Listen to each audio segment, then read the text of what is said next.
After hearing Mr. Comey's testimony today, America is stunned. The cloud hanging over this administration has just gotten a whole lot darker.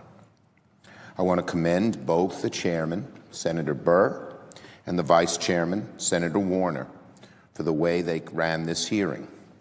The Senate and the American people are better informed as a result of their work. Few committee hearings in the history of the Senate have produced the kind of eye-opening testimony that we heard today. In its wake, I'd like to make a few points.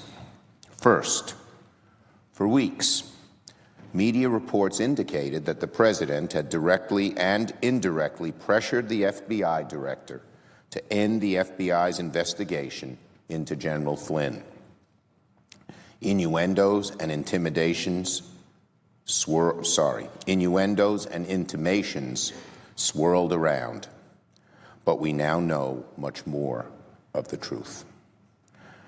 There is now no doubt that Mr. Comey understood the president's request that he let go of the investigation into General Flynn in a meeting during which it was discussed whether Mr. Comey would keep his job as FBI director, as a direct effort to prevent that investigation from going further that looks a lot like a quid pro quo. During questioning from a Republican senator, Senator Risch, Mr. Comey told us that he took the president's conversation with him about the FBI investigation into General Flynn as a directive to scuttle that investigation. It is clear that President Trump's legal defense is to refute Mr. Comey's account. Well, the president threatened Mr. Comey with the release of tapes of their conversation. Presumably, that includes the conversation when President Trump asked Director Comey to, quote, let go, unquote, of the Flynn investigation.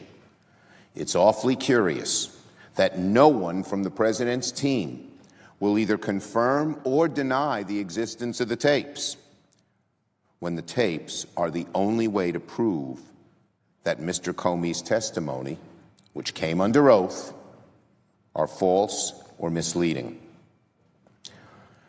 President Trump, if you disagree with anything the director said today, play the tapes for all of America to hear, or admit that there were no tapes.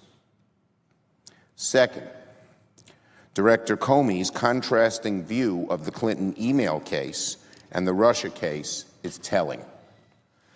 Mr. Comey did not wish to see a special counsel in the Clinton case because he looked at the facts and determined there wasn't a case for one.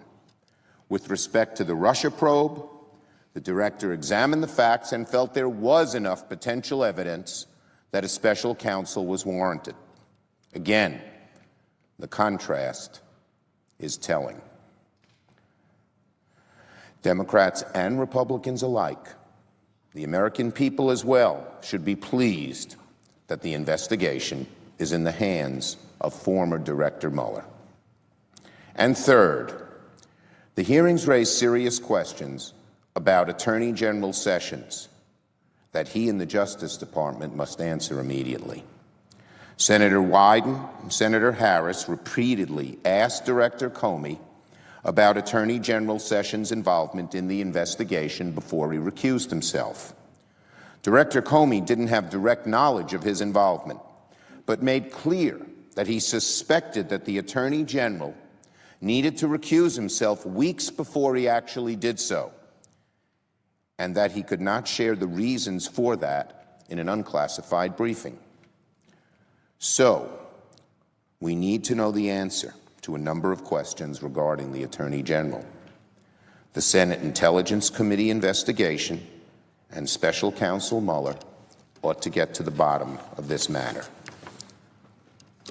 In conclusion, Mr. Comey's testimony has been very enlightening, but there is much work ahead for investigators in Congress and those under the direction of Mr. Mueller. Thank you. I yield the floor